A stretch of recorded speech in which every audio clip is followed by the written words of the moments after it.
নমস্কাৰ সকলোকে মই জয় লাৰ্ণ উইথ জয় চেনেলটোত সকলোকে স্বাগতম জনাইছোঁ। আজি মই ক্লাছ 6ৰ ইংৰাজী বিষয়ৰ লেচন 1ৰ ৰবিনছন ক্ৰুছ' এই পাঠটি অসমীয়াত আলোচনা কৰিম। আশা কৰোঁ ভিডিঅ'টো শেষলৈ চাব। প্ৰথমে আমি পেৰাগ্ৰাফটো পঢ়ি ল'ম। On the seashore of a lovely island there stood a man. He was still dizzy as he had just regained his consciousness. He looked very tired and sad. He remembered vaguely how a violent storm had hit their ship and it was wrecked. He thought that he might have been swept away by the wave to that lovely island. On the seashore of a lovely island. Seashore মানে হল উপকূল অর্থাৎ part, lovely মানে সুন্দর, island মানে হল দ্বীপ। সেই দ্বীপটোৰ পাৰত বা কাষতে there stood a man, এজন মানুহ থিয় দি আছিল। He was still dizzy as he had just regained his consciousness. He was still dizzy. Dizzy মানে হল সুস্থ অৱস্থা অৰ্থাৎ মূৰটো ঘূৰাই আছিল। as he had, যিহেতু তেওঁৰ কি হৈছিল, এইমাত্ৰ জ্ঞান ঘূৰাই পাইছিল অৰ্থাৎ সচেতনতা আহিছিল। He looked very tired, তেওঁক দেখাত বৰ ভাগৰুৱা আৰু দুখী, চেড মানে হ'ল দুখী যেন লাগিছিল। He remembered vaguely, তেওঁ মনত পেলাইছিল, অস্পষ্টভাৱে তেওঁৰ মনত পৰিছিল, how a violent storm, কেনেকৈ এজাক ধুমুহা বতাহ, শক্তিশালী ধুমুহা বতাহে, ভায়োলেণ্ট মানে হ'ল তীব্ৰ ধুমুহা বতাহে হিট আঘাত কৰিছিল, দিয়াৰ চিপ, সিহঁতৰ জাহাজখনক আঘাত কৰিছিল। এণ্ড ইট ৱাজ ৰেক্ট, আৰু যাৰ বাবে সিহঁতৰ জাহাজখন ধ্বংস হৈছিল বা ভাঙি গৈছিল। হি থট ডেট, তেওঁ ভাবিছিল যে he might have been swept away by the wave. Swept away মানে উটুৱাই লৈ অনা, ৱেভ মানে ঢৌ, সাগৰৰ ঢৌবোৰক ৱেভ বুলি কোৱা হয়। টু ডেট লাভলি আইলেণ্ড, আৰু তেওঁ ভাবিছিল, কি ভাবিছিল, যে সাগৰৰ ঢৌবোৰে তেওঁক সেই সুন্দৰ দ্বীপটোলৈ উটুৱাই লৈ আহিছে। ছেকেণ্ড পেৰাগ্ৰাফটো পঢ়িম। This shipwrecked sailor was Robinson Crusoe. Robinson loved to travel on the sea. On 1st September 1659, he along with some of his friends began a journey by the sea for trade. But luck did not favor them and their ship was wrecked. Robinson was the only survivor. He started his new life in that island. The wrecked ship was stuck in some rocks about a mile away from the seashore. Robinson made a raft and went to the ship. He brought some useful goods from the ship to the island. Among those, there was a cat and a dog who gave him company in the island. Robinson built a small house and tried to make his life as secure and comfortable as he could. He also tamed goats and cultivated a small plot of land to fulfill his need of food. This shipwrecked sailor was Robinson Crusoe. কি কৈছে ইয়াতে, এই ধ্বংসপ্ৰাপ্ত, চিপৰেক মানে ধ্বংসপ্ৰাপ্ত জাহাজখন চেইলৰ মানে নাবিক was কোন আছিল ৰবিনসন ক্ৰুছ অৰ্থাৎ ধ্বংসপ্ৰাপ্ত জাহাজখনৰ নাবিকজন আছিল Robinson Crusoe Robinson love to travel on the sea ৰবিনসনে ভাল পাইছিল কি ভাল পাইছিল ট্ৰেভেল মানে ভ্ৰমণ কৰি অন দ্য চি সাগৰ পথেৰে ভ্ৰমণ কৰি ভাল পাইছিল on 1st September 1659 he along with some of his friends began a journey by the sea for trade begin মানে আৰম্ভ কৰিছিল জাৰ্নি মানে হ'ল যাত্ৰা বা ভ্ৰমণ ট্ৰেড মানে হ'ল ব্যৱসায় 1659 চনৰ 1st ছেপ্টেম্বৰৰ দিনাখন ৰবিনসন ক্ৰুছই তেওঁৰ কেইজনমান বন্ধুৰ সৈতে সাগৰ পথেৰে বাণিজ্যৰ উদ্দেশ্যে যাত্ৰা আৰম্ভ কৰিছিল বাণিজ্য কৰাৰ উদ্দেশ্যে সিহঁতে কি আৰম্ভ কৰিছিল যাত্ৰা আৰম্ভ কৰিছিল সাগৰ পথেৰে But luck did not favor them and their ship was wrecked. কিন্তু সিহঁতৰ ভাগ্য ভাল নাছিল লাক মানে হ'ল ভাগ্য আৰু সিহঁতৰ জাহাজখন কি হৈছিল ধ্বংস হৈছিল ৰেক মানে হ'ল ধ্বংস হোৱা ৰবিনসন ৱাজ দ্য অনলি সাৰ্ভাইভৰ মানে জীৱিত আৰু সেই ঘটনাটোত ৰবিনসনেই একমাত্ৰ জীৱিত মানুহ আছিল বা ব্যক্তি আছিল তেওঁৰ সকলোবোৰ বন্ধু কি হৈছিল এই ঘটনাটোত মৃত্যু হৈছিল he started his new life in that island আৰু দ্বীপটোত তেওঁ নতুন জীৱন আৰম্ভ কৰিছিল the wreck ship was stuck in some rocks about a mile away from the seashore কি কৈছে ইয়াতে সাগৰৰ উপকূলৰ পৰা প্ৰায় 1 মাইল দূৰত্বত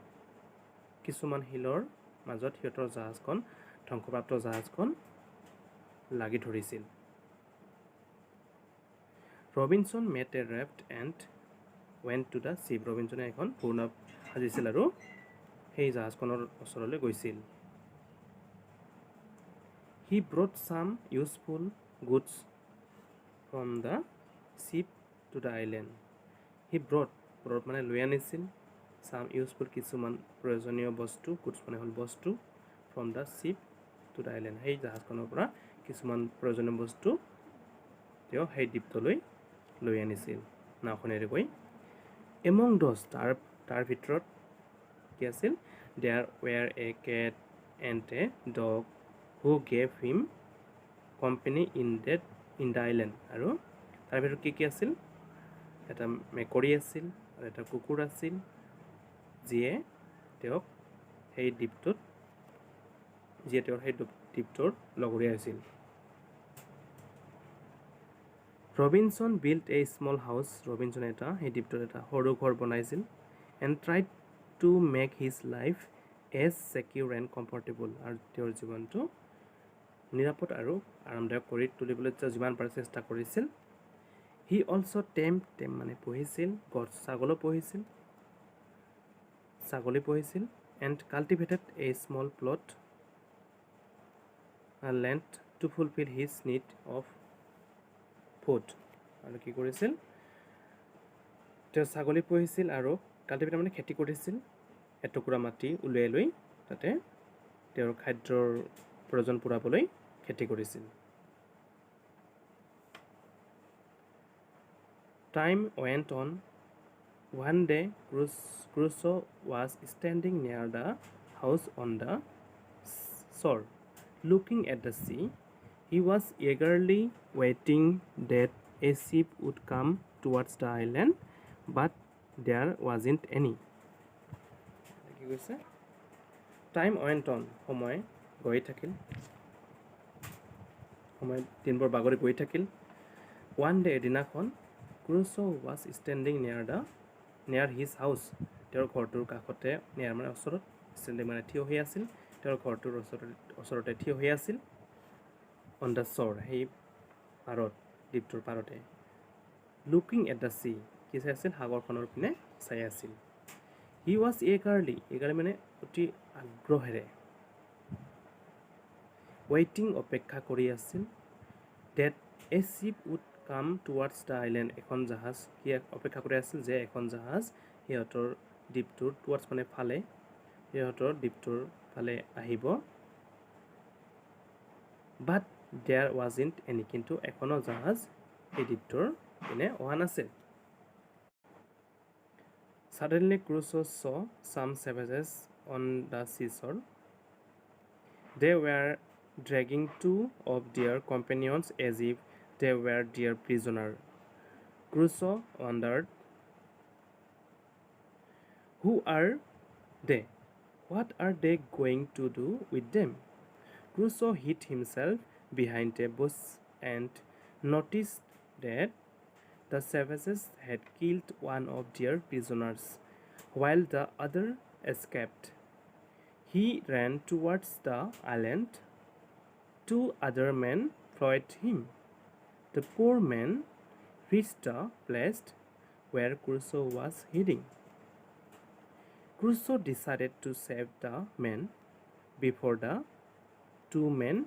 could catch him. He knocked them down. The man was so shocked at the sudden happening that he could not even utter a single word.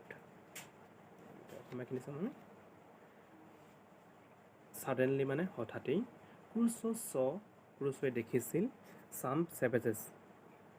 মানে আদিম মানুহ on the seashore সাগৰৰ পাৰত সেই সাগৰৰ পাৰত কি দেখিছিল কিছুমান আদিম মানুহ দেখিছিল সেই দ্বীপটোত They were dragging মানে টনা আজৰা কৰা two of their companions সিহঁতৰ মানুহবিলাকৰ দুজনক টনা আজৰা কৰিছিল as if they were their prisoner যেনিবা সিহঁত বন্দী হয় সিহঁতৰ কাষত বন্দী হৈ আছে সিহঁতৰ ওচৰত Crusoe wondered Crusoe আচৰিত হৈছিল wonder মানে হ'ল আচৰিত হোৱা who are they সিহঁত কোন হয় নিজকে প্ৰশ্ন কৰিছে Crusoe সিহঁত কোন হয় what are they going to do with them আৰু সিহঁত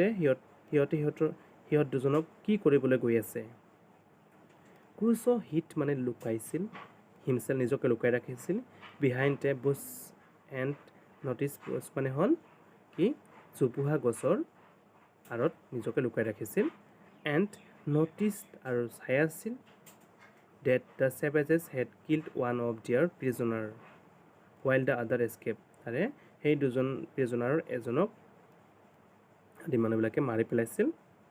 আৰু এজন তাৰ পৰা পলাই আহিছিল escape মানে পলাই অহা He ran towards the island আৰু সেই ব্যক্তিজন যিজনে পলাই আহিছিল সেই পলাই অহা ব্যক্তিজন সেই দ্বীপটোৰ ওচৰলৈ আহিছিল য'ত ৰবিনসন ক্ৰুছই ঘৰ বান্ধি বাস কৰিছিল Two other men followed him আৰু দুজন অন্য আদিম মানুহ সিহঁতক সেই ব্যক্তিজনৰ পিছে আহিছিল অনুসৰণ কৰি The poor man reached the place where Crusoe was hiding আৰু সেই যিজন পলাইছিল সেই ব্যক্তিজনে বা আদিম মানুহজনে সিহঁতৰ পিনে Crusoeৰ ঠাইখনত আহি পালে য'ত Crusoe লুকাই আছিল Crusoe decided to save the man আৰু ৰবিনসন ক্ৰুছয়ে কি কৰিলে সিদ্ধান্ত ল'লে যে তেওঁ সেই মানুহজনক বচাব Before the two men could catch him সেই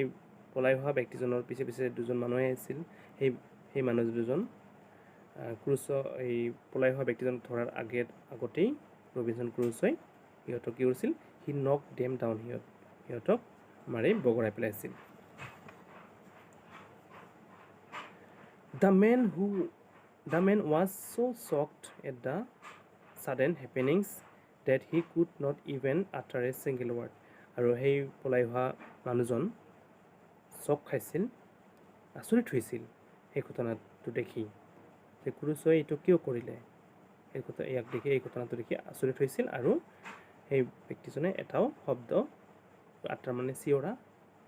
এটাও শব্দ ক'ব পৰা নাছিল From that day, the man stayed with Crusoe. From that day মানে সেইদিনাখনৰ পৰা the man stayed মানে থাকিছিল with Crusoe. সেই ব্যক্তিজনে ৰবিনসন ক্ৰুছৰ সৈতে থাকিছিল আফটাৰ এ লং টাইম বহুদিন পিছত of loneliness after a long time of loneliness বহুদিন পিছত ক্ৰুছৱে অকলশৰীয়া জীৱনৰ পৰা Crusoe at last had a companion ক্ৰুছই এটা সংগী পালে এটা লগৰীয়া পালে ক্ৰুছ নেম থিম ফ্ৰাইডে ক্ৰুছই তেওঁক কি নাম বুলি মাতিছিল ফ্ৰাইডে বুলি মাতিছিল এছ যিহেতু he was rescued on a Friday যিহেতু ক্ৰুছই তেওঁক ৰেস্কিউড মানে ৰক্ষা কৰা শুকুৰবাৰৰ দিনাখন ৰক্ষা কৰিছিল Friday became the only companion of Crusoe during his stay in that island আৰু ফ্ৰাইডে নামৰ ব্যক্তিজনেই ক্ৰুছৰ একমাত্ৰ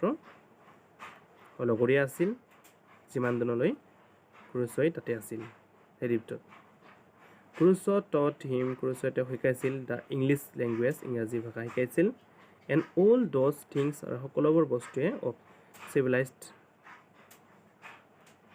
all those things of a civilized life আৰু সভ্য জীৱনৰ সকলোবোৰ বস্তু ব্যৱহাৰ কৰিব তেওঁক শিকাইছিল বা কেনেকৈ আচৰণ কৰিব লাগে এই সকলোবোৰ শিকাইছিল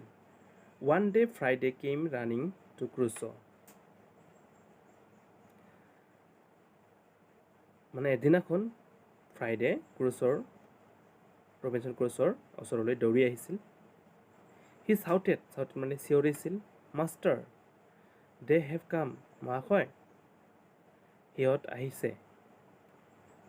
Crusoe asked him who had come ক্ৰুছয়ে সুধিছিল কোনে আহিছে Friday pointed to the seashore Friday point মানে দেখুৱাই দিয়া সাগৰৰ পিনে দেখুৱাই দিছিল Crusoe saw that ক্ৰুছয়ে দেখিছিল যে a ship with an English flag was coming towards the island এখন ইংলিছ পতাকা থকা জাহাজ সিহঁতৰ পিনে আহি আছিল হি said to ফ্ৰাইডে তেওঁ ফ্ৰাইডেক কৈছিল don't go near them now don't go near them now মানে কি সিহঁতৰ ওচৰলৈ এতিয়া নাযাবা we do not know আমি নাজানো if they are our friends or enemies সিহঁত আমাৰ বন্ধুৱে নে শত্ৰুৱে আমিতো নাজানো সেইকাৰণে ওচৰলৈ নাযাবা এনেকৈ ৰবিনসন ক্ৰুছৱে ফ্ৰাইডেক কৈছিল The ship was an English ship. সেই জাহাজখন কি আছিল এখন ইংৰাজৰ জাহাজ আছিল Crusoe somehow convinced the members of the ship to carry him and Friday to England. Crusoe somehow মানে কেনেবাকৈ কনভিন্স মানে পতিয়ন নিয়া সিহঁতক মনোৱাইছিল the members of the ship জাহাজখনত যিবিলাক মেম্বাৰ আছিল তাৰ জাহাজখনত যিবিলাক মানুহ আছিল সেই মানুহখিনি কি কৰিছিল মনোৱাইছিল কনভিন্স কৰা মানে মনোৱা বা পঠোৱা to carry him and Friday to ইংলেণ্ডলৈ তেওঁক আৰু ফ্ৰাইডে নামৰ সেই ব্যক্তিজনক লৈ যাবলৈ মনোৱাইছিল Crusoe was very excited and on a fine sunny day they made the preparation to leave the island Crusoe বৰ এক্সাইটেড মানে উল্লাসিত হৈছিল এণ্ড অন এ ফাইন চানি ডে আৰু সেইদিনাখন বৰ বতৰৰ ফৰকাল আছিল দে মেড দ্য প্ৰিপাৰেশ্যনৰ প্ৰস্তুতি চলোৱা টু লিভ দ্য আইলেণ্ড সিহঁতে সেই দ্বীপটো ত্যাগ কৰিবলৈ প্ৰস্তুতি চলাইছিল Crusoe took with him a large goat skin cap and a large umbrella which he had made himself during his stay in the island আৰু ক্ৰুছই কি কৰিছিল তেওঁৰ সৈতে লৈ আনিছিল সেই দ্বীপটোৰ পৰা a large goat skin cap এটা ছাগলীৰ ছালেৰে বনোৱা টুপি and a large umbrella আৰু এখন বৃহৎ ছাতি which he had made himself যিখন ছাতি তেওঁ নিজে বনাইছে during his stay in the island সেই দ্বীপটোত থকা সময়ছোৱাত it was 19th November 1686 Crusoe and Friday left the island forever মানে কি কৈছে ইয়াতে 1686 19 নৱেম্বৰৰ দিনাখন ক্ৰুচো আৰু